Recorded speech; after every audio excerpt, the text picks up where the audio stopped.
ಪ್ರಾಣ ಜಾಣೆ ರೇ ಸೋಬಾನ ಎನ್ನೀರೇ ಜೋಡಿಯಾಗೋರ ಹರಸ ಬನ್ನಿರೇ.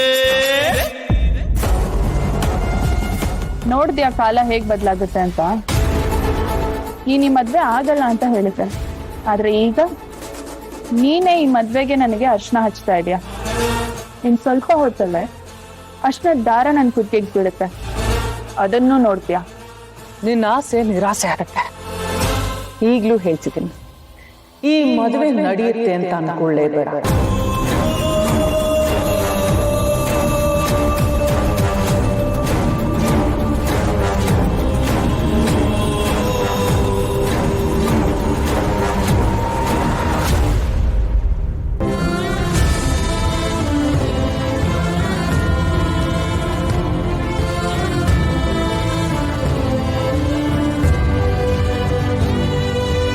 ವೀರು, ನೀನು ಹೋಗಿ ಹಚ್ಚಪ್ಪ. ನಾನು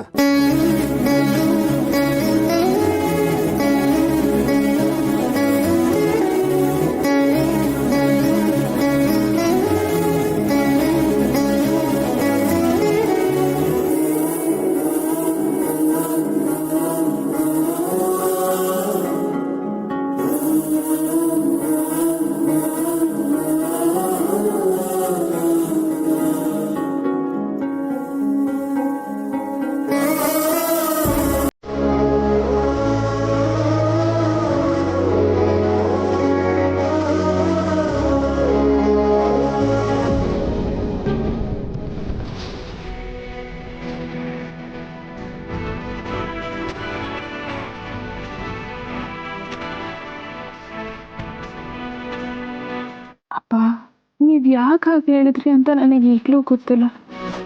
ಮನ್ಸಲ್ಲಿರೋ ಕೋಪದಿಂದನೋ ಅಥವಾ ನೀವು ತಪ್ಪಾಗಿ ತಿಳ್ಕೊಂಡಿರೋದ್ರಿಂದನೂ ನೀವು ಆ ರೀತಿ ಮಾತಾಡಿದ್ರ.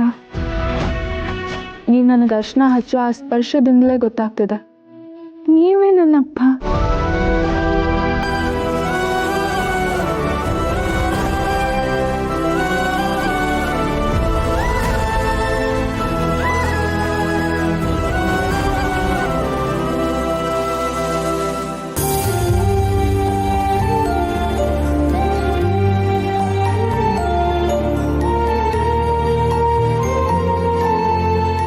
ಎಲ್ಲರೂ ಅರ್ಶನ ಹಚ್ತಿದ್ದಾರೆ. ಇಂಥ ಸಮಯದಲ್ಲಿ ಶ್ರಾವಣಿ ಅಮ್ಮವ್ರಿಗೆ ಅರ್ಶನ ಹಚ್ಚೋದಕ್ಕೆ ನಂದಿನಿ ಅಮ್ಮವ್ರು ಇರಬೇಕಾಗಿತ್ತು.